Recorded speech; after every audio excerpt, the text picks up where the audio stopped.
Bonjour à tous et bienvenue dans les Têtes dans le Cloud, un condensé de news tech fortement influencé par l'écosystème Microsoft et animé par des passionnés. Alors, au sommaire du jour, épisode 29 des Têtes dans le Cloud, on avance vers la trentaine, on s'en rapproche, c'est la prochaine, vous l'avez compris. Au sommaire, alors on s'était demandé ce qu'on avait pour aujourd'hui à la base, et puis comme d'habitude, il suffit de regarder, il y a quand même plein de choses qui se jouent. Donc on va démarrer sur le sommaire du jour avec la partie Copilot qui excelle et Claude qui travaille avec Kevin. On ira voir le sujet, alors j'ai appelé ça l'ère de l'AI as a text est fini pour GitHub. Pour reprendre une de leurs phrases, il y a des choses intéressantes à aller explorer dans le monde de l'IDE, dans le monde du DevOps, de l'accélération, du développement, du vibe coding avec les agents. Plein de sujets à vous partager. On ira faire un tour des nouveautés fabriques, du coup, avec Khaled. Et on ira finir finalement sur Agent 1984 GO. Peut-être. Peut-être. Petite référence. À défaut de faire de la JA, on fait de la JO. On fait de la JO au lieu de faire de la JA, exactement. Kevin, qu'est-ce que tu peux nous raconter, du coup, dans le monde Copilot M365 Pourquoi on excelle? Du coup, Copilot continue en fait un petit peu sa vie avec pas mal d'évolutions qui sont encore arrivées. J'avoue que moi je pensais qu'après l'Ignite, ça allait un petit peu se ralentir en attendant la build et avoir plus de nouveautés. Mais ça continue, donc on va commencer petit. Déjà, il y avait 3 agents que j'avais annoncés la dernière fois, qui s'appelaient PowerPoint, Excel et Word, qui étaient arrivés côté Microsoft 365 Copilot. Donc ces agents, pour rappel, permettent de concevoir directement dans le chat des PowerPoint, des Word, des Excel, en toute simplicité. Donc comme ça, je peux, dans mon fil de conversation, hériter du contexte et créer finalement la présentation à la fin. Ils sortent du programme Frontier, donc ils sont en JA. Donc plus stable que quand ils avaient été annoncés. Donc ça, c'est une première bonne nouvelle. Pour rester sur PowerPoint, désormais, pendant la création des slides, on est en capacité de choisir le type d'image qu'on veut intégrer dans les slides générés par Copilot. Donc habituellement, ce que faisait Copilot quand on passait par ce qu'on appelle le Narrative Builder, on mettait son prompt, il nous créait la structure. Ce qui était arrivé par la suite, c'était choisir quel template PowerPoint je veux lui affecter, parmi ceux de Microsoft ou ceux de mon entreprise. Et là, maintenant, je peux choisir parmi des images de la banque d'images de Microsoft, donc là, une image libre de droit, des images générées par Copilot directement, donc qui utilise le dernier modèle de ChatGPT derrière. Et ce qui va arriver bientôt, c'est récupérer les images de mon entreprise si je le souhaite, ou de faire un mélange, si j'ai envie. Donc c'est pas encore disponible ça va arriver. Il va piocher dans le OneLake, en fait, je dis OneLake. Le OneDrive de l'entreprise. Tu peux dans l'entreprise déclarer ce qu'on appelle un Organization Site Asset, donc c'est un site SharePoint, une bibliothèque dans lequel tu vas mettre tous tes modèles et tu vas dire à Microsoft 365, ça c'est mon répertoire de référence, entre guillemets, ma bibliothèque de référence. Et du coup, à partir de là, si tu mets tes images, il va récupérer toutes ces choses-là. Donc aujourd'hui, pour l'instant, c'est que des images générées et M365, des images libres de droit. Pour les images générées, ça rajoute un temps de traitement supplémentaire. Donc moi, de ce que j'ai estimé, ça reprend... si tu as une présentation qui se génère en 2-3 minutes, par exemple, ça te rajoute 2 minutes supplémentaires pour que les images... C'est beaucoup. Voilà. Mais par contre, je trouve que le rendu, qualitativement, ça donne quelque chose de vraiment sympa. Okay. Voilà. Donc voilà. Donc ça, c'était la deuxième actu. La troisième, c'est quelque chose que j'ai vu apparaître pendant l'été dernier. J'avais même fait une publication en interne chez ExpertTime pour dire que ça arrivait. Puis tout d'un coup, ça a disparu et maintenant, c'est revenu. Enfin, en JA, c'est les récaps personnalisés. Donc aujourd'hui, dans Copilot, dans Teams, quand on active le transcript, à la fin du meeting, je peux poser des questions à Copilot pour avoir un compte-rendu. Mais l'avantage de Copilot, c'est d'avoir un récap automatisé. Donc en fait, sans que je tape de prompt, quand je vais dans mon récap de meeting, je vois les notes qu'a pris Copilot automatiquement. Okay. Le problème, c'est que c'est Copilot qui prend les notes et c'est lui qui juge ce qui est important ou ce qui n'est pas important. Donc le problème, c'est que si jamais quelqu'un répète 10 fois la même chose dans un meeting, il va considérer que c'est important, alors que peut-être que le reste, il va donner moins de poids. C'est lié au template ou ça n'a rien à voir? Alors les templates, justement, c'est la nouveauté qui arrive. Là, tu n'as pas de template dans le récap de base. Justement, c'était ça la limite. Donc merci pour la transition. Maintenant, tu as des récaps personnalisés où tu peux créer tes propres templates de compte rendu. Et comme ça, la prochaine fois, au lieu de chaque fois taper des prompts ou demander à Copilot de te structurer les comptes rendus pour un client, pour ton codir, pour ton management ou tes équipes, tu fais tous tes templates à l'avance. Donc c'est super rapide à faire. tu peux avoir un aperçu de à quoi va ressembler le compte-rendu qui va sortir. Tu l'enregistres. Et tu sais que tu es sur un daily, tu as un template daily, format avec... tu sais que tu fais des ateliers clients régulièrement, donc tu as un template atelier client, restitution.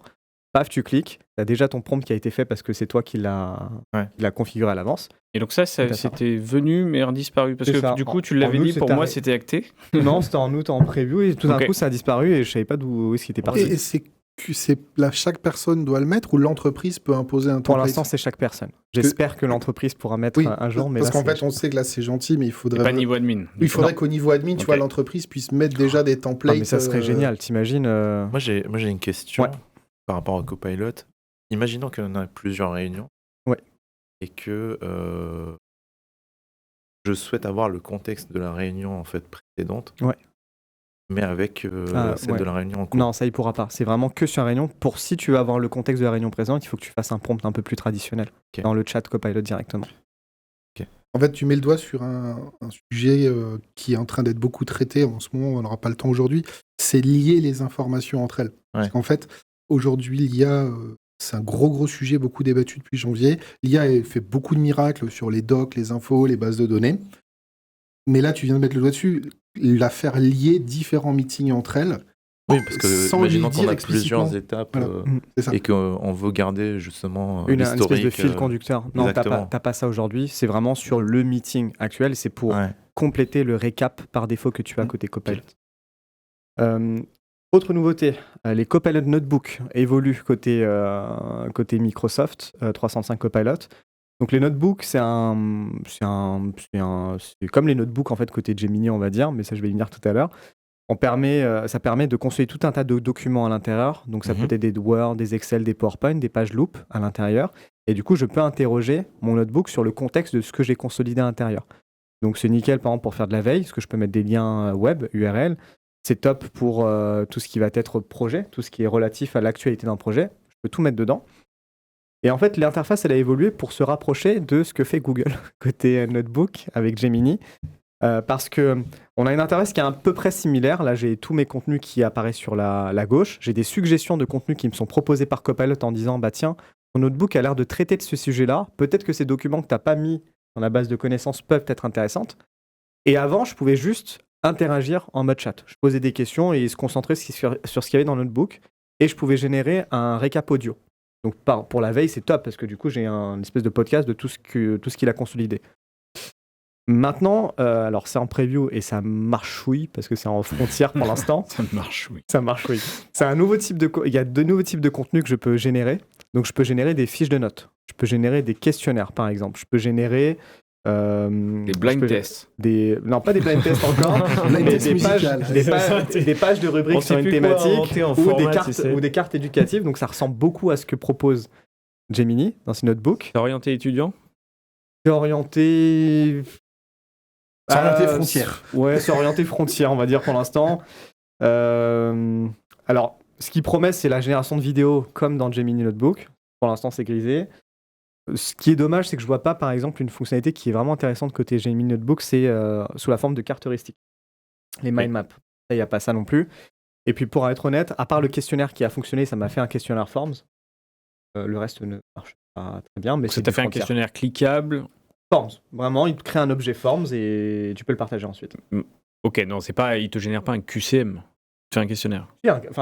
En fait, le questionnaire dans Forms, tu as deux, tu as sondage et questionnaire. Et questionnaire, c'est des QCM. Ok. Un QCM ou question à choix unique aussi. Donc toi, pour t'auto-entraîner, tu pourrais, suite à ça, répondre au questionnaire. Imagine, tu fais un notebook pour les certifs. On passe quelques-unes des certifs, donc tu connectes le MS Learn, toutes tes ressources, tous tes dumps, etc. Et tu peux dire, bah vas-y, fais-moi le questionnaire et on y va. Ou sinon, des fiches, des cartes éducatives, et ça, j'ai trouvé ça intéressant dans notre contexte particulièrement, pour être au fait d'un sujet, voir si tu as bien mémorisé toutes les informations qui étaient importantes pour toi, par exemple. On a la forme à l'écran Oui, normalement. Montrer, Antoine, ce que ça donne, les petites cartes. Voilà. Ça, c'est les objets. Les résultats. Donc ça, c'est la carte éducative ? Non, ça, c'est les objets que tu peux choisir en termes de génération de contenu. Mais c'est ce que je disais, vu que c'est très frontière pour le moment, j'ai eu que des erreurs pour tous les contenus, à part le questionnaire, mais c'est un Forms traditionnel. Quoi. Bah, tu peux peut-être imaginer dans le futur utiliser ça pour préparer tes certifs. Carrément. Moi, c'était pour ça que j'avais testé. Je me dis, allez, et non. Mais c'est Tu seras frontière. plus obligé d'aller sur des sites Un peu obscurs. un peu obscurs pour t'entraîner.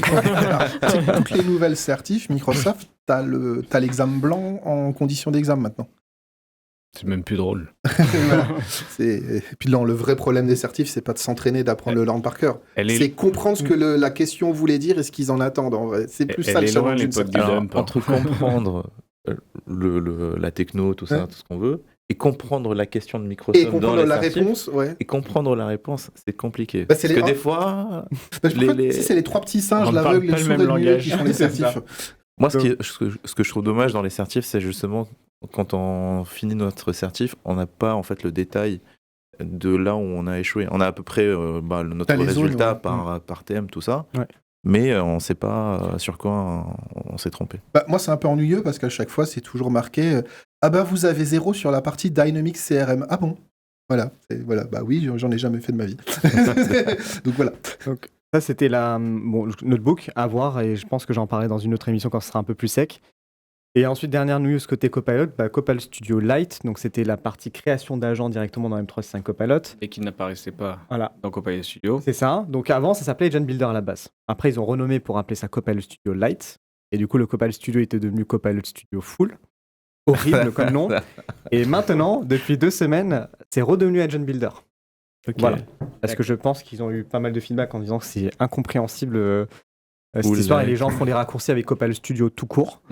Ça redevient Agent Builder. T'as un autre souci, c'est qu'ils avaient enlevé Agent Builder parce qu'au moment où ils l'ont fait, une semaine après, OpenAI dit bonjour, je sors un truc qui s'appelle Agent Builder, donc je pense qu'ils l'ont fait pour ça.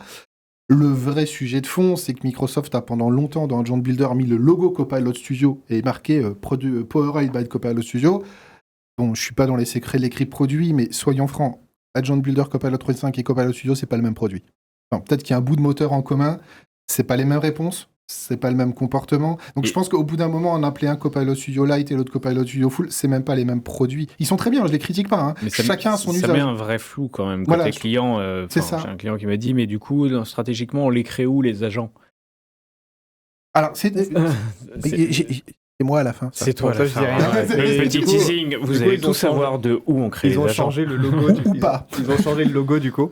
Et là, je vois dans le chrono, il reste 2 minutes sur Claude, donc pour le Claude Travail. Ils ont annoncé, je pense qu'on fera une news dédiée pour ça, ils ont annoncé des nouveautés sur Claude Cowork. Donc Claude Cowork, à la base, a été conçu comme une évolution, on va dire, de Claude Code. Donc c'était pour les usages métiers, je pouvais lui donner un répertoire dans lequel il allait faire ses traitements un petit peu agentiques. Là, Claude Anthropic, ils ont balancé tout un tas de connecteurs qui permettent de se connecter directement à des applicatifs métiers, type CRM, ERP, ce genre de choses. Donc il y a plein de cas d'usage comme ça agentiques qui se développent. Il s'aligne sur cette vision, sur ce que ChatGPT fait avec ses connecteurs SharePoint, globalement, de dire, et un peu à la Make, depuis mon apps, j'ai déjà plein de, mais de manière bien workflows que je vais pouvoir faire. De manière bien plus poussée, mais on en parlera pour pas rusher sur celle-ci. Et celle qui m'avait fait marrer, mais qui fera un peu reboucler avec mon sujet Copilot, c'est qu'il y a eu le Super Bowl là, aux États-Unis la semaine dernière, et dans le Super Bowl, il y a énormément de publicité. C'est une religion aux États-Unis du Super Bowl. Et du coup, les spots publicitaires, c'est celui qui est le plus créatif et c'est vraiment des millions de budget, quoi. Oui. Et donc Anthropic a fait une publicité, une série de publicités pour un peu piquer sur OpenAI parce que ChatGPT, la version grand public aux États-Unis, et maintenant contient des publicités. Je sais pas si tu as vu la réponse de Sam Altman. Non, j'ai pas vu encore ça l'a piqué. Je pense que oui. Du coup, Claude a fait des pubs assez marrantes pour ça, et moi, ça me permet de reboucler en faisant un rappel. Pour l'instant, c'est aux États-Unis la publicité côté ChatGPT, mais qui dit publicité dit exploitation un peu des données personnelles des gens pour mettre des publicités qui sont un peu en lien avec ta conversation, mine de rien. Petit rappel pour les entreprises, utilisez plutôt M365 Copilot ou Copilot Chat, donc qui est sécurisé sur le tenant de votre entreprise et qui respecte les CGU très stricts de Microsoft 365 par rapport au respect des données privées, etc. Et raison de plus pour ne pas utiliser ChatGPT dans le contexte pro. Voilà. D'ailleurs, juste, je pense que vu qu'on est suivi, il faut le rappeler, ils vont même plus loin que ça, GPT. Il y a un autre début de scandale qui a été vu par les développeurs qui n'ont pas de GPT, qui ont accès à la partie dev et au log. Beaucoup de gens tapent un message dans GPT et ensuite le corrigent avant d'appuyer sur Entrée. Donc, plein de gens se disent copie-colle des données d'entreprise et se disent j'enlève le nom du client, j'enlève la carte bleue, j'enlève le numéro de sécu avant d'appuyer sur Entrée. ChatGPT, de ce que j'ai vu dans des études de cybersécu, il fait comme Amazon, c'est-à-dire qu'il enregistre ton message avant que tu appuies sur Entrée. Donc, si tu as écrit des données sensibles avant d'appuyer sur Entrée, elles sont enregistrées par ChatGPT. Voilà. Donc voilà, raison de plus pour utiliser plutôt Copilot, et ce serait intéressant d'avoir en commentaire vos réactions sur les publicités là, de Claude. Je vous conseille de les regarder, elles sont vraiment très drôles. Alors, j'ai vu quelques-unes. Après, j'ai vu la réponse de Sam Altman où il disait que la publicité n'allait jamais, en fait, on va dire, être intégrée dans la conversation. C'est-à-dire qu'elle sera à part, mais jamais dans le flux. Tu feras coucou à côté un petit avatar. Mais il dit ça, mais on sait jamais ce qui se passe. Amazon, ils ont dit pareil avec Amazon Vidéo, et maintenant, en plein milieu de l'émission, tu as un truc appuyez sur OK sur votre télécommande pour acheter ce produit. Tu as ça depuis la semaine dernière. Ils avaient dit qu'ils le feraient jamais. Moi, j'ai une confiance très, très, très, très limitée. Après, j'aime beaucoup l'exemple que tu viens de montrer, Romain, là, sur la partie sécu. Oui. De dire, voilà, on essaye d'éviter le shadow AI, on essaye d'avoir des bonnes pratiques, de se dire, moi, je lui fais pas confiance, donc je lui donne pas tout, mais ça va beaucoup plus loin. C'est un peu le sujet de tous les DSI, RSSI aujourd'hui, de savoir qu'est-ce qui est récupéré par les outils aujourd'hui, qu'est-ce qu'on leur donne. L'avantage d'un copilot, on l'a déjà dit, c'est sur votre tenant. Donc en fait, même cette étape-là, il n'y a pas de sujet à regarder. Il n'y a pas de débat. C'est que, au même titre que vos mails dans Microsoft 365, le prompt, même si vous vouliez l'anonymiser pour n'importe quelle raison, on est au moins dans un environnement maîtrisé que l'on ne maîtrise pas chez OpenAI. D'ailleurs, on va peut-être fermer la parenthèse là-dessus. Beaucoup de gens toujours me disent Copilot, l'IA, Microsoft, mes données. Je dis, monsieur le client, à partir du moment où tu as mis ta boîte mail dans le tenant, depuis 10 ans, tu n'as plus aucune information que tu peux considérer que tu n'as pas envie de donner à ton tenant. Parce qu'en fait, toutes les informations de ton entreprise, soyons honnêtes, elles passent soit par Teams, soit par les mails, avant de finir dans des documents. Donc, à partir du moment où la boîte mail, elle est dans le tenant, qu'est-ce que tu veux cacher, en fait ? Tu ne peux plus rien cacher, en fait. Tout est dedans, si vraiment tu as besoin de cacher quelque chose. Du coup, on va passer au deuxième sujet. Merci, Kevin. Tu avais fait une petite intro sur Claude Cowork. Ouais. Je vais ouvrir, moi, ce chapitre sur Claude et GitHub plus largement. Alors, je reprends cette phrase. Je suis tombé sur un article LinkedIn de GitHub sur la page officielle qui disait que l'ère de l'AI as a text is over, donc est finie, est terminée, est révolue. Et c'est intéressant de se poser la question pourquoi. Et parallèlement à ça, il y a eu 2-3 annonces assez clés dans la semaine dans le monde des modèles et on va dire de l'IDE, l'environnement de développement. Le premier sujet, on a eu les annonces côté Anthropic de Claude Opus 4.6 et tout de suite derrière de GPT 5.3 Codex en réaction. Ouvert en API, même pas en mode plateforme, vraiment en réaction. Alors ça a fait pas mal de bruit pour plusieurs raisons, notamment l'Opus 4.6. Alors on attendait Opus 5, idéalement, qui était censé, il y a eu des leaks révolutionner pas mal de choses, mais on est quand même pas mal de ça. L'idée, c'est que on a un contexte, donc une fenêtre de contexte de ce que le modèle est capable de prendre en nombre de tokens, qui est de plus en plus grand. Mais surtout, on a aujourd'hui... Donc ça nous permet par exemple de travailler sur des docs de plusieurs centaines de pages sans qu'à un moment on arrive à cette fameuse limite qui nous a des fois bloqués quand nos conversations sont trop itérées sur un modèle d'IA génératif. Mais surtout, on a en back-end maintenant des agents qui vont travailler, donc surtout dans la version Claude Code qui se base sur ce Opus 4.6. Et en gros, quand vous développez maintenant dans Claude Code, et j'irai sur GitHub après, vous avez un agent qui vient tester derrière ce que vous avez produit comme code, vous avez un agent qui vient orchestrer, vous avez plusieurs petits agents que vous n'avez pas à créer, qui sont derrière, qui s'exécutent, vous pouvez voir leurs tâches, mais vous voyez que vraiment dans le côté modèle de raisonnement, maintenant, on a une orchestration multi-agent qui va se faire naturellement. Demander une tâche de code, plutôt que prendre qu'un seul modèle qui y répond, les providers de modèles vont vous proposer une équipe qui va répondre nativement dans le modèle. Qui a encore une nouvelle approche. Alors cette annonce a fait un grand fracas. Je crois que la plupart des grosses SS2I mondiales ont perdu 10% en bourse suite à l'annonce. Pour dire. C'était plus Claude Cowork, là, je trouve. Je trouve les 10%, c'était plus Cloud Cowork. Mais, oui, mais c'était sur la semaine, il y avait Cloud Cowork plus coup pour coup 4.6 qui avait été annoncé, Exactement. qui était en lien avec Cowork, mine de rien. Et qui amenait le côté, surtout, développement plus rapide avec une équipe. Donc, sur la vision gros plateau d'ingénierie de développement, ça interroge. Et c'est aussi ce qui a fait trembler les marchés, on va dire. Le deuxième sujet, c'est la partie, donc pourquoi GitHub dit c'est la fin de l'IA en tant que texte. En gros, ce que GitHub nous dit, c'est que jusqu'à maintenant, quand on voulait faire du code, on se devait de décrire le plus précisément possible les étapes attendues, du coup, de donner le plus de contexte possible à l'IA. Et donc, en fait, l'idée, c'est qu'on se perdait dans les explications. Le modèle ne savait plus par quelle tâche commencer. Et quand on voulait être trop précis, finalement, le modèle ne savait pas orchestrer correctement, n'avait pas la logique de développement applicatif nécessaire pour bien respecter tout ce que vous lui avez donné. Donc, le résultat était souvent incertain. Ouais. Hasardeux, exactement. Je pense que le bon mot, c'est ça. C'était hasardeux. Pas totalement faux, mais hasardeux. C'est que tu avais de la chance si ça s'était déroulé dans le bon sens, etc., parce qu'il n'y avait pas de logique. Et en fait, dans ta logique, déjà, juste pour rappeler peut-être aux gens, ce qui est intéressant et pourquoi finalement ce que tu es en train de raconter vient par Claude, c'est que Claude, par rapport à toutes les IA, c'est l'IA qui, de base, a été toujours pensée pour découper en tâches et en sous-tâches. Là où la plupart des IA font une génération synthétique de réponses par rapport à une analyse, Claude a toujours été pensé, d'une façon un peu vulgarisée, à toujours travailler tâche, sous-tâche, exécution de tâches successives. Et c'est pour ça qu'il sait coder, en fait, là où les autres IA ont du mal à coder. Et du coup, ce que tu dis, finalement, ça reste dans la philosophie. Moi, je trouve ça évident, ce que tu me dis maintenant, de se dire que, oui, pourquoi Anthropic et Claude ont inventé ça, mais c'est évident, c'est la philosophie depuis la toute première version, en fait. C'est la philosophie et c'est la cible. C'est-à-dire qu'on n'y est pas encore, mais on imagine tous que ça ne passera, le développement applicatif, que par ce mode orchestré multi-agent. Maintenant, ce que le mouvement fait GitHub, c'est ouvrir sa plateforme à ces systèmes multi-agents. C'est ça qui est important. C'est que globalement, GitHub nous avait annoncé GitHub Agent HQ, on en avait parlé peut-être il y a 6 mois, 1 an, je ne sais plus, dans la période de temps dans laquelle on vit. Mais globalement, c'était la plateforme de GitHub en ligne où on pouvait vraiment, sur un projet, orchestrer plusieurs agents qui allaient bosser dans des workspaces avec nous, adresser des tâches, lui dire « toi, tu résous ça », etc. Mais ça se basait globalement sur les agents de GitHub qui étaient mis à disposition avec le modèle un peu imposé. Aujourd'hui, on va pouvoir se baser sur Claude Code, donc justement avec les versions Opus 4.6 et OpenAI Codex. Donc déjà, il y a une vraie volonté de dire, on va un peu dans la philosophie de Microsoft, s'appuyer sur les meilleurs du marché.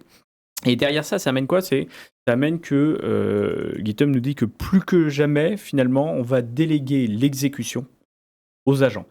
C'est-à-dire que maintenant, la nouvelle interface, c'est l'exécution. C'est-à-dire que je vais vraiment appuyer sur la mission, je veux déployer ça sur un repo, plutôt que le code que je veux pour le faire. Et c'est là où ils disent qu'il y a une différence. C'est qu'on va faire de plus en plus confiance aux agents, ils seront de plus en plus multitâches, ils seront de plus en plus contextualisés, parce que vu qu'on va avoir du MCP Server un peu partout, auront accès aux bonnes infos, plutôt que mettre toutes les infos, l'enrichissement du contexte dans le prompt, et là encore de noyer un peu le poisson, du coup, s'ils ont besoin, ils sauront qu'ils peuvent aller requêter sur une API pour avoir une info qui était nécessaire au développement. Et en gros, c'est vraiment le côté de, typiquement, plutôt que faire de l'infra as code, d'expliquer le Terraform que je veux, si je résume ça, le SDK qui est nouvellement proposé de GitHub sur la partie du coup Agent HQ, va nous permettre vraiment d'être un espèce de back-end d'orchestration du déploiement applicatif sans que, finalement, on ait à écrire cette orchestration. J'essaye de vulgariser à mort, donc n'hésitez pas à me reprendre d'ailleurs en commentaire et ça me fait penser qu'on aura peut-être un jour... Ça se rapproche un peu plus de comment tu travailles avec un développeur en fait, parce que quand tu arrives avec un recueil de besoins que tu as fait avec tes métiers, moi par exemple j'arrive pas à rentrer dans absolument tous les détails, etc. Le développeur, je lui fais confiance aussi, son expertise technique elle est là pour un peu... Ou un architecte en fait, un archi, un développeur, c'est un peu ça en fait. C'est ça qui me dérange dans la démarche en fait. Et c'est ce qui fait qu'aujourd'hui, la plupart des trucs vibe codés sont des jolies démonstrations, mais quand c'est en prod, il y a un souci. Il manque une étape clé, et ça va rejoindre ta news, tu vas voir comment je vais faire la pirouette. C'est pas j'ai fait mes specs, il y a le développeur. Non, il y a des architectes, des tech leads, des gens un CTO dans l'entreprise qui ont défini les outils, les bonnes pratiques et de quoi on a à faire. En gros, un template de guidelines et de bonnes pratiques à respecter. Et du coup, je repense à ta news précédente où tu parlais qu'on pouvait avoir ce template pour générer des CR de réunions suivant les guidelines d'entreprise. En fait, moi, c'est ça qui manque. Je suis d'accord de ta proposition, je veux faire ça. Par contre, il faut c'est pas la mienne. Non, mais c'est la vision. La vision. Mais moi, il faut pour moi, si on veut que le monde pro vraiment tremble et qu'on ait une question à se poser pour les développeurs, il faudrait que dans ce cas, que ce soit les architectes et les tech leads qui puissent imposer des guidelines d'entreprise comme étant un corps de noyau de choses à respecter pour définir le périmètre et le scope technique dans lequel, et surtout lui dire, nous, notre vision dans l'entreprise pour traiter ce genre de use case, c'est avec telle architecture que tu peux me challenger. C'est pas le job des agents, ça, du coup? Parce que dans ton Agent HQ, par exemple, tu pourrais très bien avoir un agent qui porte justement ces guidelines d'entreprise. Oui, mais il y a un moment où... Oui, tu dois le définir à un moment donné. Parce qu'il y a un travail à faire. Oui, il y a un travail à faire. Voilà. Par contre, il y a vraiment plusieurs visions. Hein. C'est le côté, aujourd'hui, on aura moins besoin de matérialiser la découpe du projet pour avoir le code parfait parce que les agents vont le faire avec leur spécialité. On ira plus dans l'intention de ce qu'on veut faire, mais c'est le code que je viens, pousse-le sur un repo, plutôt que de dire quel est le langage que tu vas utiliser et quel pattern tu dois respecter. Au moment que ça respecte la mission, ce sera fait. Et après, la troisième notion qu'il propose, c'est de dire qu'on va vraiment avoir GitHub qui va être en back-end applicatif. C'est-à-dire via le SDK, quand l'application aura des changements de fichiers, des évolutions des choses, il y aura une espèce d'écoute active côté équipe dev agentique, globalement, qui interagira en direct sans qu'on lui demande pour aller faire les modifs nécessaires, les évolutions, les corrections de bugs, les choses comme ça. Et donc, ce qu'ils disent, c'est qu'on passe d'un monde où finalement l'agent s'exploitait l'IA générative dans l'IDE à un monde où il continue avec l'IDE, mais en dehors de l'IDE, en étant complètement relié au monde applicatif qu'on aura mis en place. Et donc, une vraie espèce de connexion entre l'endroit où j'ai initié le projet et la manière dont il vit derrière, mais toujours avec la même orchestration d'agents. C'est un peu ça la vision. Et je trouvais ça assez intéressant parce qu'on sent que c'est le coup d'après chez GitHub, entre les démos qu'on a eues, et que ça va être une grosse rupture. Ça ne veut pas dire que ça fonctionne aujourd'hui, ça ne veut pas dire que ça va être facile à mettre en œuvre, mais c'est dans la roadmap et c'est la vision qui commence à être poussée.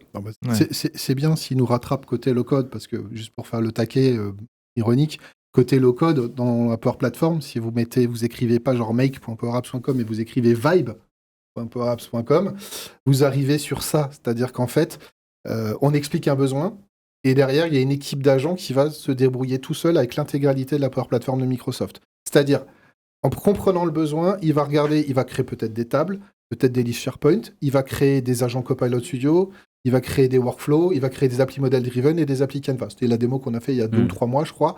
Donc, c'est bien que, donc c'est pour le petit taquet. Mais c'est vrai que c'est un concept que côté Microsoft ils ont, et je trouve qu'il rejoint beaucoup ce qu'avait dit Satya Nadella toujours à chacune de ses présentations.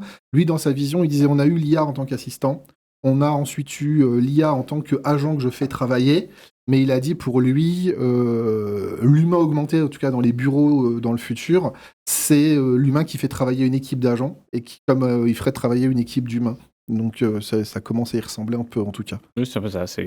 Tu rentres dans une salle, tu sais que tu as toutes les bonnes personnes autour de la salle pour faire la chose. De quelle manière tu leur présentes ton projet. Comment tu les actives. Du coup, bientôt tu vas arriver dans ton bureau, tu vas retrouver plusieurs PC. Et chaque PC avec une petite tête. Une IA. Et toi, tu vas orchestrer tout ça. Aujourd'hui, la mission du jour. Ils seront en remote office. C'est le petit détail. Je sais pas. Ils seront en remote office. Est-ce que tu as fait ton daily agentique ce matin? Tu leur as parlé? Ça s'est bien passé? Bon, on va clore ce chapitre sur la partie GitHub, Cloud et compagnie. On va passer du coup à la partie data, Raled, avec toi sur Fabric. Quelles sont les dernières news sur... Alors, j'ai plein de news. On est parti. Avant de parler des news, en fait, j'aimerais bien parler en fait de la certification parce que aujourd'hui Microsoft nous gâte un petit peu avec la possibilité d'obtenir donc la DP600 et la DP700 gratuitement. Okay. Il faut juste aller sur le site de Fabric Community et en fait il y a certaines conditions à remplir avant de pouvoir soumettre sa requête. Donc t'as l'impression qu'on fait vraiment, tu sais, les promos. Si vous rentrez le hashtag les têtes dans le cloud sur votre prochain passage de certif, c'est gratuit. C'est un peu non, c'est une info importante. C'est valable jusqu'au 28 février. Donc il y a encore un peu plus de 2 semaines pour pouvoir soumettre en fait sa demande. Les conditions sont assez simples en fait à remplir. Il y a 3 modules à parcourir. Et puis, j'ai envie de dire, participer, s'enregistrer pour une session en live et puis soumettre sa demande. Et donc c'est info importante parce que ça coûte. Les certifs, on le sait, c'est des fois couvert par les entreprises, des fois non, des fois on veut le faire en perso. Et du coup, c'est une bonne opportunité. Donc à partir d'aujourd'hui, en tout cas parce qu'on vous l'annonce, et t'as dit encore pour 2 semaines, c'est ça ? Là, 2 semaines pour préparer justement l'envoi de la demande. Ok. Alors, c'est pas garanti à 100% qu'on aura le voucher pour passer l'assertif, mais ça permettra dans un premier temps peut-être de se préparer pour l'assertif. Et on sait qu'il y a la FabCon qui arrive donc dans pas longtemps, donc au mois de mars. Du coup, il y aura sûrement d'autres offres et d'autres annonces d'ici là. Donc, une fois que le voucher est valable, est transmis, il est valable 1 mois. Donc, pour pouvoir le passer, passer l'assertif. Go, c'est le moment. Dernière chose, n'oubliez pas, donc, pour les personnes qui ont déjà l'assertif, que ce soit DP600 ou DP700, de les renouveler tous les ans. Donc ça peut arriver qu'on oublie et que du coup, mince. Que le dur travail. C'est important parce que l'effort est moindre, surtout ça vous évite de tout refaire. Et c'est gratuit surtout. Et c'est gratuit. Voilà.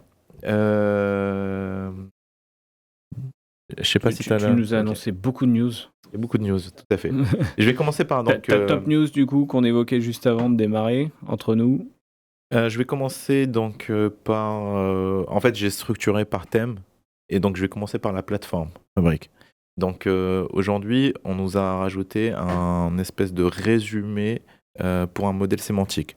Donc on va pouvoir interroger Copilot.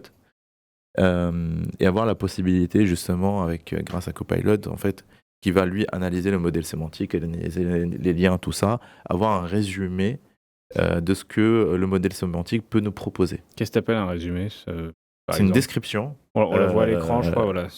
C'est tout, oui, c'est ça. C'est qu'on va pouvoir générer en fait une description du modèle sémantique et ça c'est plus dédié aux personnes qui travaillent au métier justement, qui travaillent, qui ont envie de connaître comment le modèle sémantique fonctionne et qu'est-ce qu'on peut retrouver dedans comme information.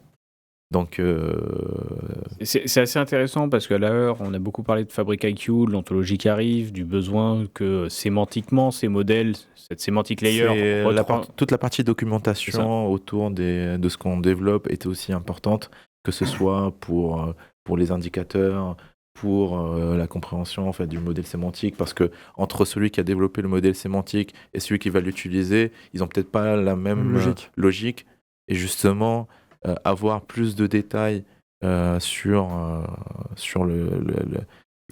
l'outil ou comment ça fonctionne, ça permet aussi de faciliter, on va dire, la reprise derrière. Oui. Et puis les échanges entre les différentes équipes aussi. Et ça redonne un sens métier aussi à ce qui est implémenté, je trouve. Le fait de verbaliser, en tout cas de mettre du verbe dessus sur les relations, sur ce que ça représente d'un point de vue métier. Je trouve que des fois, quand on voit un gros graphe, on se dit « Ok, bon, bah, tout est lié, ça doit être bien. » Mais est-ce que ça retranscrit la vision ? C'est intéressant de cet exercice de le mettre à plat, finalement, le modèle. Je passe à la suite. Donc, côté data engineering... Alors, la petite news, on va dire, croustillant, je ne sais pas si vous vous rappelez, la dernière fois quand j'ai parlé du Lakehouse, quand ils ont rajouté le bouton download, donc quand on a des fichiers dans le Lakehouse, on ne pouvait pas les télécharger. Maintenant, on peut les télécharger. Aujourd'hui, il y a une nouvelle nouveauté, on va dire, c'est que quand on crée des vues matérialisées Lakehouse, on va pouvoir faire un create or replace. Avant, on créait une vue matérialisée, il fallait la supprimer, la recréer et en fait ça on perdait énormément de temps c'est le copy-paste quoi. Ouais c'est ça. Bravo. Donc, on se moquait de l'iPhone en 2008 qui n'avait pas le copier-coller et là en 2026 on célèbre ça côté on a un running gag par an avec Fabric. L'année dernière ils font du SQL pour le truc de base données, cette année ils ont le copier-coller. Non, on est copier-coller. Voilà, donc c'est une petite amélioration. Moi, j'utilise beaucoup aujourd'hui les vues matérialisées et ça permet de faciliter, on va dire, la mise en place en fait des pipelines data, tout ça. Et donc maintenant, du coup, c'est vraiment un objet qui comme si on le déplaçait finalement, Oui. vu qu'on peut le copier-coller. Donc là, je modifie ma requête, je clique, j'ai pas besoin d'aller supprimer, chercher ma vue, tout ça, la supprimer et la recréer. Là, tout est fait grâce à un seul clic sur ma cellule. Question bête, c'était quelque chose que vous deviez faire souvent dans un projet Fabric. C'est quelque chose que tu fais régulièrement, de devoir remplacer par exemple des fichiers, ce genre de choses ou... Bah, là, en fait, c'est que quand tu as envie d'enrichir, par exemple, ton modèle sémantique, Ouais. ton modèle sémantique, il est basé, par exemple, sur des requêtes ou des tables ou autres. Ouais. Et en fait, le plus simple, c'est déjà d'avoir des vues qui sont dédiées à chaque modèle Ok. sémantique. Et le fait de pouvoir rajouter un champ, par exemple, dans ta requête, bah, t'obliger d'aller supprimer la vue que tu as créée manuellement. Ok, ça marche. Là, le fait d'avoir juste le create en replace te permet en fait juste, tu rajoutes ton champ dans ta requête et bim, tu cliques et terminé. c'est fini. Ok, Il ok. n'y a pas besoin d'aller Je sens que c'est chercher. la petite news, liste de Noël là, qu'on a eu Voilà. en décembre à un moment par la communauté qui. Donc là, c'est des petites améliorations par rapport aux vues matérialisées. On a une autre aussi, c'est que dans le data lineage de la vue matérialisée, on va pouvoir donc Donc voir. data lineage, hein, c'est l'historisation des étapes que l'on voit de manière visuelle, en gros, qui nous permet de savoir les différentes étapes de transformation de la donnée. C'est justement, c'est qu'on va pouvoir en fait voir par où on commence pour récupérer la donnée et jusqu'où on arrive. Donc souvent on peut passer par plusieurs tables, tout ça pour arriver au résultat final. Et donc ça, on le voit graphiquement. Aujourd'hui, quand on est sur les vues matérialisées, donc il fallait aller chercher le notebook qui permettait en fait justement de voir de voir tout ce parcours. ton arbre de décomposition. Quoi. Donc là, ils ont rajouté directement donc dans les informations, dans le détail en fait du lineage, de la vue matérialisée, le notebook qui est utilisé. Donc on clique dessus, on arrive sur le script et tout. Donc voilà. Très pratique aussi du coup. C'est très C'est de la pratique. réassurance pour t'assurer que C'est ça. tu viens bien piocher au bon endroit. Je passe à la news suivante. Donc le high concurrency mode donc pour Lakehouse. Donc ça. Alors ça existait déjà, mais là ils ont amélioré des choses. Donc aujourd'hui, quand on est une équipe de développeurs et qu'on travaille par exemple sur les notebooks Spark, on n'a plus besoin en fait de créer une session Spark pour chaque développeur. Donc lui qui va exécuter son code, tout ça. Donc on va venir créer une session, là la mettre en mode high concurrency. En fait, on va pouvoir paralléliser jusqu'à 5 tâches. 5 opérations en simultané. Donc, 5 opérations de traitement ou de développement? De traitement. Ok. Parce que on est chacun en train de travailler sur des notebooks et tout. Ok, ouais. Mais quand tu es en mode développement, exécuter, c'est ça. Ok. le fait en fait, on va créer une nouvelle session à chaque fois. Ok. Et le fait de créer une nouvelle session, ça veut dire avoir une facturation supplémentaire et générer plus de. Là, on est sur un même cluster Spark et chacun peut. On est sur le même cluster Spark et du coup, chacun va pouvoir en fait utiliser le solliciter pour sa tâche sans impacter et les l'avantage autres. de ça, c'est que du coup, on réduit les coûts en termes d'accès à cette ressource-là. Parce que du coup, comme la session elle est déjà disponible, donc en quelques secondes, même pas 2, 3 ou 4 secondes, on peut exécuter nos cellules sans problème. Et l'autre amélioration, c'est que tout ça est visible via le moniteur hub qui est dans Fabric, et où on va pouvoir voir en fait justement toutes les exécutions Spark et ce high concurrency mode. La vraie paralysation ou c'est une queue en fait qui te crée? C'est vraiment des traitements qui se font en même temps? Normalement, c'est des traitements qui se font en même temps, oui. Ok.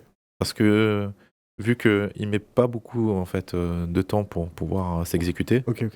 donc après comment c'est géré, donc c'est une boîte.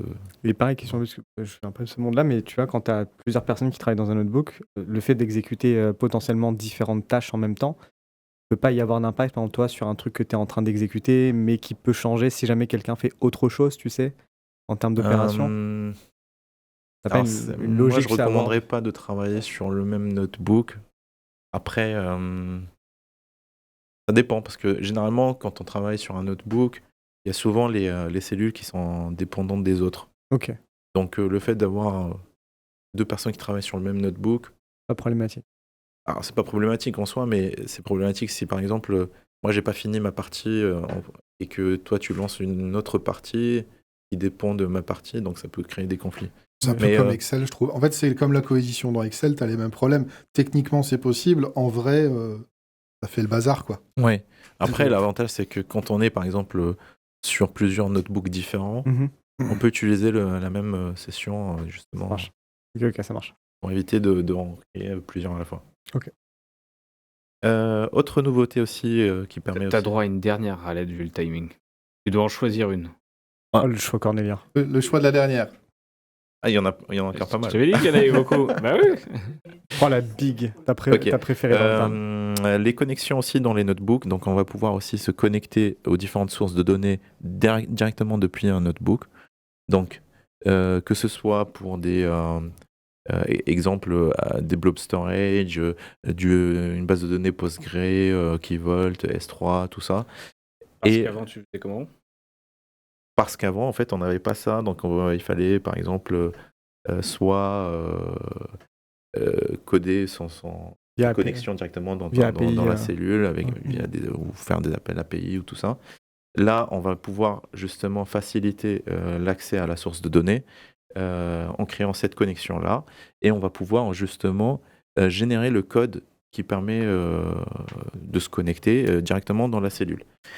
Ça permet justement de faciliter l'utilisation, enfin le codage, le développement, tout ça. C'est un peu l'avantage des notebooks quand tu disais qu'il y a une API, on va le faire avec un notebook parce que ça c'est du code et je me connecterai. Mais maintenant, on rajoute finalement la simplification qu'on avait Tout à fait.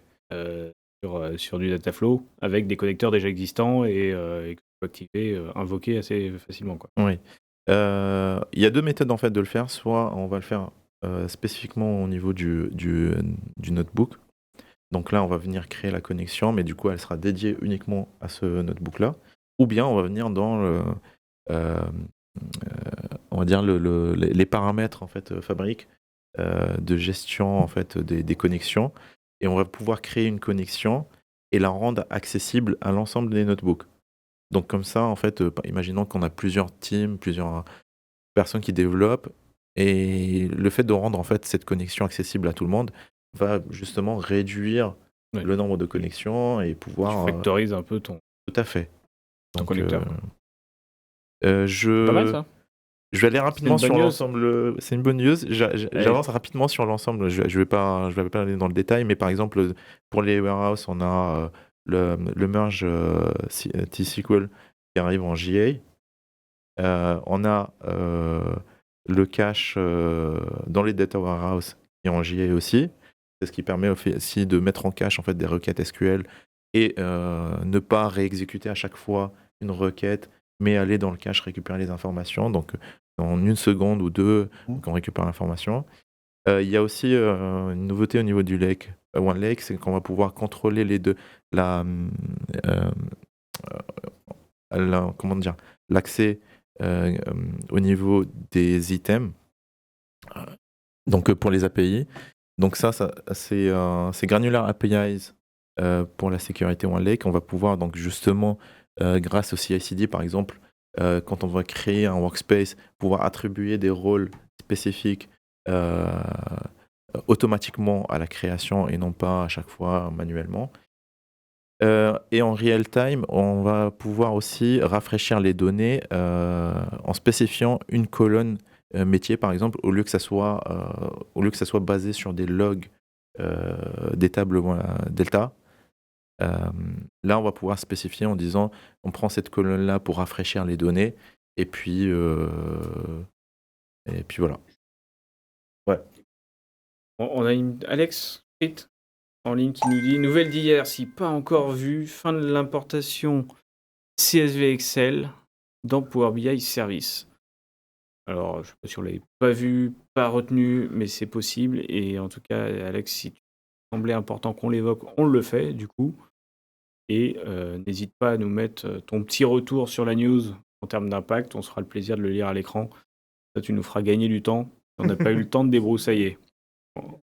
On essaye d'avoir du live, mais pas facile de tout suivre. On va fermer la partie fabrique. Merci Raled. C'était rapide. Speed. Il faut faire des choix, Raled. On peut pas tout aimer en news. Je sais. C'est ce qu'on a appris avec le temps. C'est bien. 3, ça devient dur. 12, c'est compliqué, Raled. En fait, le truc, c'est qu'avec Fabric, il y a tellement de nouveautés à chaque fois. Avec tout. Je te comprends, avec Copilot, c'est pareil, mais il faut choisir. Avec tout. On va passer à la partie de Romain. Pour te laisser le temps, Romain. Agent 1984 GO. Pas très positif, 1984. Raconte-nous tout. Qu'est-ce qui se passe Ça dépend du quel point de vue tu es. Hein. Qu'est-ce qui se passe dans ton grand monde du low-code? Ça dépend si tu es du point de vue du dictateur ou de celui qui se fait effacer le cerveau. Allez lire le livre pour mieux comprendre sa référence. Oui. Alors moi, du coup, c'est simple, j'ai pas eu à choisir le nombre de news parce que c'est pas une news. Voilà, allez, c'est facile. Non, pourquoi? C'est que en fait, on a souvent parlé d'Agent 365. On a parlé d'identité pour donc Agent 365 qui était le portail admin sur la partie gouvernance introduit récemment par MS. Je vais venir. Non, voilà, on a dit des gros mots comme Agent 365, identité des agents, Agent Builder, customiser des agents, Copilot Chat. Et c'est vrai que moi j'ai des questions qui reviennent très souvent sur ces notions. Comment ça marche ensemble, comment je fais pour l'avoir, comment je fais pour faire quelque chose dans l'entreprise, et puis si les gens, je distribue des agents avec Agent Builder, comment je les gère, comment je les déploie, et pourquoi je vois pas les écrans. Donc du coup, je pense je vais rapidement au début, comme tu dis, repositionner un petit peu Agent 365, très très vite, en quelques mots, parce que ça méritait 8 heures de conf à peu près par Satya la dernière fois.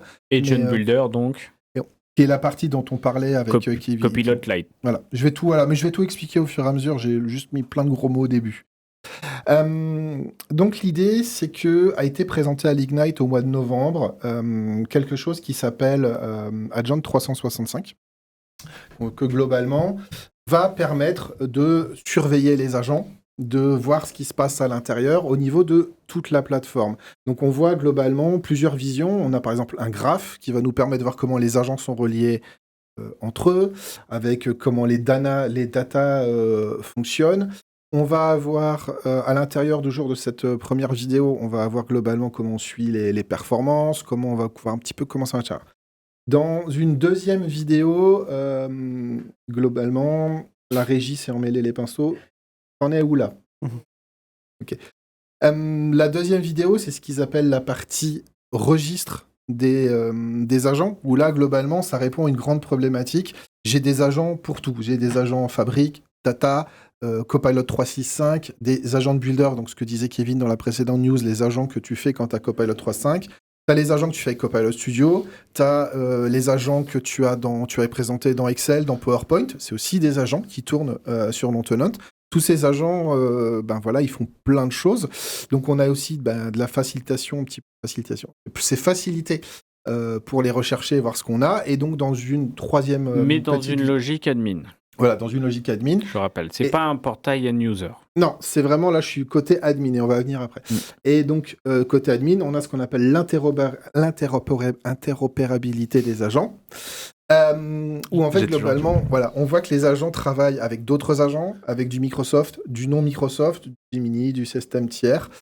Et donc, on a des surfaces d'attaque, on a des accès conditionnels à surveiller. Donc, c'est vrai qu'on a la main. Comment je sais pas si tu as eu l'occasion de tester ou pas le portail, mais comment un agent externe Microsoft, tu le références dans M3 Agent 365? Alors, c'est toujours pareil, la logique Microsoft, c'est tu as des connecteurs qui sont soit approuvés par Microsoft, soit des agents que tu ajoutes toi-même. Hein. C'est des packages que tu déposes.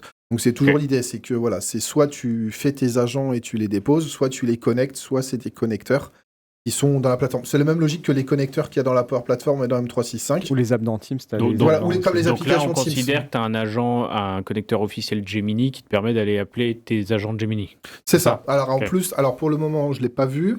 Par contre, quand la vidéo de la présentation nos membres à l'Ignite, où c'était un développeur Microsoft qui avait partagé son écran, vous rappelle, on avait tous fait « waouh » pendant la vidéo live de couverture, parce qu'on a fait une capture d'écran, le gars, il y avait un agent de Gemini au milieu de l'écran. Donc oui, officiellement, j'ai pas vu de news qui disait que c'était possible, mais à partir du moment où on a vu le gars, on a vu le développeur Microsoft avec son écran partagé devant à peu près 10 000 personnes, et il y avait écrit un gros Gemini dans sa démo live, on fait « ah, ok ». Merci. Ça a été fait exprès ? Je pense pas, parce que depuis, j'ai pas vu de news là-dessus. Mais voilà, donc l'idée, c'est qu'on a d'un côté ce côté un peu 1984, mais qui permet d'avoir une vue sur tout, et surtout, c'est qu'avant, on avait plein d'outils. La Power Platform Admin Center, PureView, la listing des agents, le CO, le Center of Excellence Key, enfin, je lance plein de gros mots comme ça, mais dites-vous c'était la foire pour administrer et gérer ce qui se passe sur la plateforme. Là, c'est sur l'accueil de l'administration, il y a une partie supervision qui s'appelle Agent 365. Et la question qui arrive après, c'est que j'ai des clients qui me disent « Ouais, mais pourquoi moi je l'ai, pourquoi moi je l'ai pas ?» Parce que et c'est super facile d'accès, et globalement, c'est la prochaine capture d'écran que j'ai prévue. En fait, là, on va faire un mini tuto.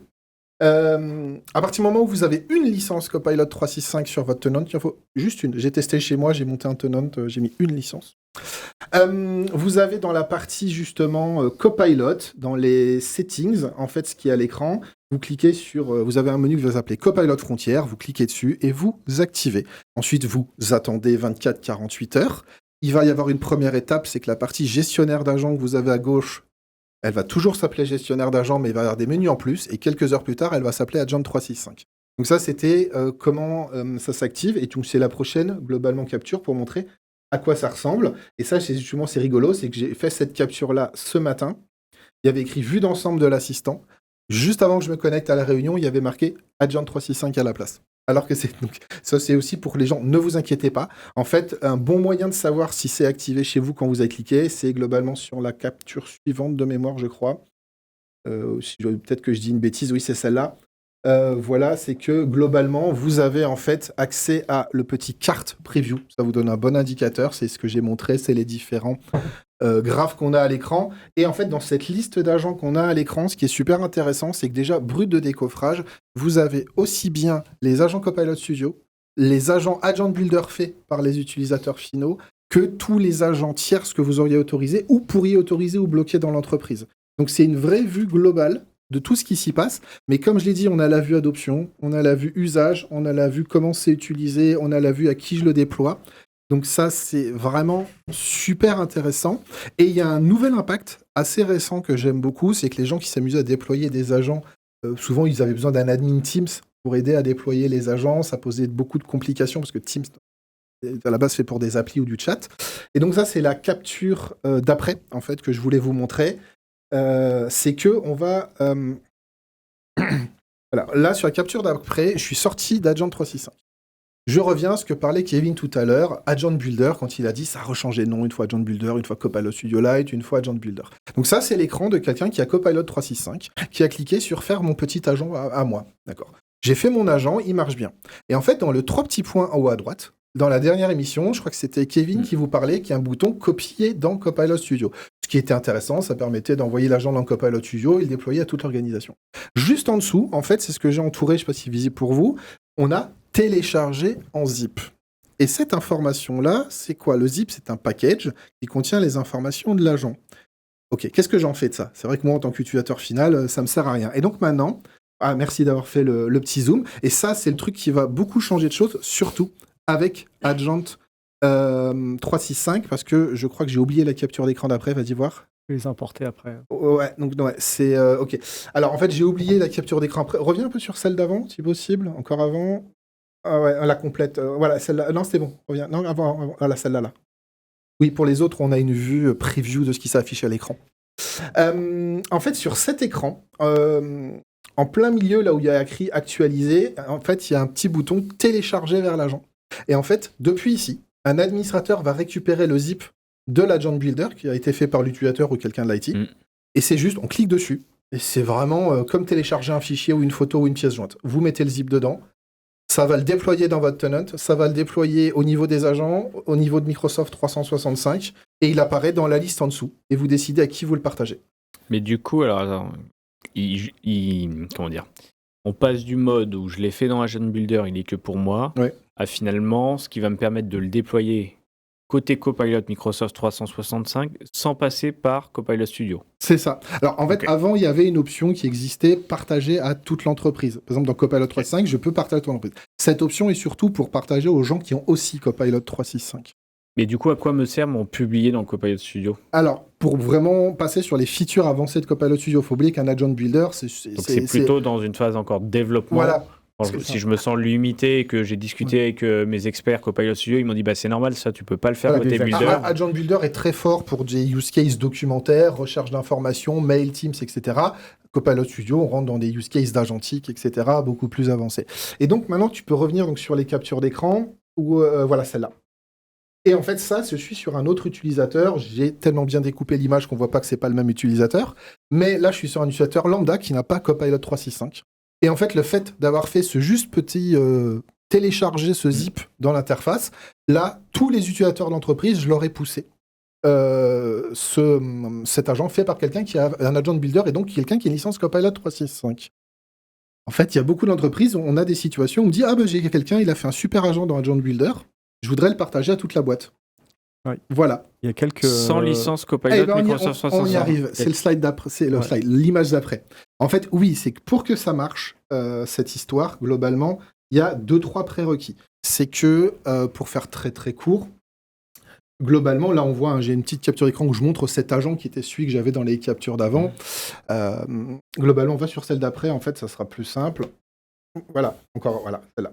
En fait, l'idée, c'est que quelqu'un qui n'a pas Copilot 365, si je veux lui faire utiliser le même agent que la personne qui a Copilot 365, en fait, il va falloir à un moment payer. En effet, c'est pas gratuit. On va pas payer 30 € par personne comme la personne qui a Agent Builder.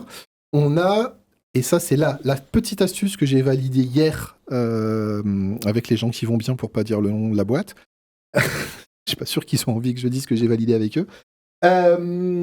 C'est que normalement on te dit ok, il faut mettre un service de paiement à la consommation réelle, ce qui peut terrifier l'entreprise. Je me dis mince, je publie des agents qui consomment de l'argent en vrai, ça veut dire que on m'a posé la question, si j'ai Marcel qui passe son temps à jouer avec l'agent, il va me faire exploser la carte bleue. D'accord. Donc, comment vous allez gérer ça et c'est quoi la toute nouvelle petite astuce? Vu que vous avez toute la partie Agent 35, etc. En fait, quand vous allez sur ce petit écran que j'ai à l'écran, vous avez la partie gestion de la facturation. Vous avez un petit menu qui s'appelle donc Microsoft 365 Copilot Chat. Ce que je dis là d'ailleurs aussi vrai pour SharePoint, mais on y viendra dans une autre émission. En fait, vous allez connecter votre souscription Azure qui va vous permettre de faire du paiement au réel. Pas de surprise jusque-là. Sauf que là, on a une petite coche juste au-dessus qui s'appelle appliquer les packs de crédit que j'ai dans mon entreprise en priorité. D'accord ? Ok. Donc déjà, ça veut dire qu'avant de faire du paiement réel, en fait, il va utiliser les packs de crédit Copilot que j'ai sur mon tenant. Donc potentiellement, j'en ai beaucoup. Et à partir de ce moment-là, va sur J'en ai beaucoup. Si j'en ai acheté beaucoup. J'ai pas une stratégie Copilot Microsoft 365, mais que j'ai une bonne stratégie Copilot Studio. Ou même tout simplement, j'en ai au moins un de toute façon sur mon tenant pour faire. J'ai 25 000 crédits, donc je peux me dire, je limite à ça. Et donc maintenant, on va aller sur l'écran d'après. Voilà, celui-là encore après. Le fait d'avoir cliqué sur les boutons que je vous ai montrés, là, magiquement, là, je suis dans plus la même plateforme d'administration, je suis côté Power Platform. Donc là, je suis la vision d'un administrateur Power Platform. Et on me demandait depuis le mois de mai, mais Microsoft nous avait dit que j'aurais un environnement pour gérer mes agents de builder, mes agents custom faits par les gens. Comment je fais ? Et ben en fait, le fait de cliquer sur le petit bouton là que je vous ai montré, et ben là, voilà, il est là, l'environnement Microsoft 365 Copilot Chat. Il apparaît côté Power Plat et j'ai pas fait la capture d'écran d'après. Si je clique dessus, vous allez avoir un écran que les administrateurs Power Platform connaissent bien. J'ai l'écran d'attribution et de comportement des crédits sur un environnement. C'est-à-dire, là, je peux décocher le Pay As You Go. Ça marche. Et je dis, tu n'utiliseras que les crédits, puis quand tu arrives à 100%, tu t'arrêtes. Donc, en fait, la procédure est c'est du frontière, comme on l'a dit. La partie frontière, c'est la partie preview. D'ailleurs, les deux Kevin ici, là, vont faire, je crois, demain ou après-demain, une conférence dédiée sur le sujet frontière. Exactement. Donc, allez les regarder, vous expliqueront, parce qu'on entend tout le temps ce mot. Community. Voilà. Tout à fait. Donc, on parle tout le temps de ce mot. Si vous voulez comprendre ce que veut dire le programme frontière, allez les voir. Et donc, voilà, moi, ce que je voulais couvrir, c'est que souvent, on me pose des questions. Comment je partage mes agents de builder faits par des gens qui ont Copilot 365 à toute la boîte ? Ou même, là, c'est vrai pour du Copilot Studio aussi. Donc, comment je partage mes agents à tout le monde ? Qu'est-ce que ça implique d'activer du frontière ? Qu'est-ce que ça implique de comment j'obtiens l'agent ou combien j'obtiens l'environnement qui permet de tout voir ? Et bien voilà, là, je vous ai fait un mini tuto. Je me suis dit que c'est l'occasion. Quelques petites précisions sur la partie... alors, par défaut, sur tous les tenants, il faut savoir que le partage à toute l'organisation est activé. Oui. Donc, ça se désactive côté administration M365 Copilot. activer le programme Frontier va donner accès à Agent 365, mais ça donne accès à tout Frontier. Donc, les agents en Frontier plus les fonctionnalités Frontier. Donc, il faut bien, si les entreprises n'ont pas envie de donner ça, il faut bien définir qui a le droit d'accès à ce programme Frontier. Et du coup, pour les entreprises qui ne veulent pas ça pour les utilisateurs, pour l'admin, comme ça, ils ont accès à Agent 365. Et ensuite, pour le déploiement d'agents, l'utilisation des agents pour les utilisateurs de Copilot Chat est payante uniquement s'il y a des fonctionnalités dites premium qui sont utilisées, donc tout ce qui est action ou du RAG sur Dynamics 365. Donc, on peut s'en servir, et même si c'est déployé et que, par exemple, l'action qu'a dit Romain n'a pas été faite, du pay as you go, l'agent va quand même apparaître, mais il sera verrouillé en disant qu'il y a des fonctionnalités premium qui sont utilisées, et donc c'est mort. Alors en fait, il te met même pas, mais parfois il te dit que c'est premium ou pas. C'est vrai que vous pouvez faire, sans activer tout ça, vous faites un agent aide-moi à écrire un CV, ou aide-moi à relire mon CV. Purement sur du web. Ça va marcher, il n'y a pas besoin de passer par là. Là, ce côté-là, ça permet de rajouter, de faire un agent, par exemple, ou vous faire des agents dédiés à des répertoires SharePoint en particulier. Voilà. Donc c'est vraiment la première logique de l'agent sur du prompt, en fait, que j'ai spécialisé avec un bon prompt que j'ai travaillé. Avant d'aller vers des features plus avancées comme le RAG. Sauf que là, c'est avec l'agent builder, donc tu vas pouvoir filtrer sur d'autres documents SharePoint en particulier, des comportements. Enfin, tu vas avoir toute la puissance que tu vas avoir dans un agent builder, ou d'ailleurs, j'ai fait aussi avec des agents Copilot Studio. C'est la même manip.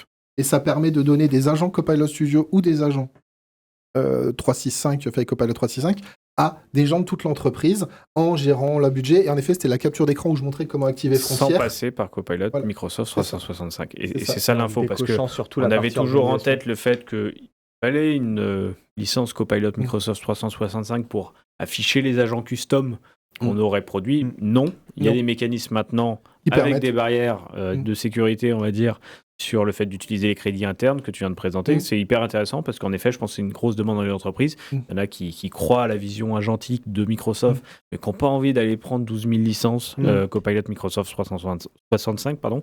Il y a maintenant un mécanisme pour le faire. Et tu as même la gestion dans Agent 365, mais on en reparlera une autre fois. Tu as la liste de tous les serveurs MCP disponibles. Oui, tu as tout qui est gérable. Par défaut, ceux de Microsoft. Après, on peut imaginer que demain, tu pourras ajouter toi tes propres serveurs MCP. Tu peux déjà, ouais. Et tu peux contrôler, du coup, qui a accès ou pas. Et si tu juste les rends accessibles. Après, le seul truc dans tout ça, à la fin, c'est la complexité, hein, quand même. Alors, c'est quand... Plutôt bien fichu, là. Hein.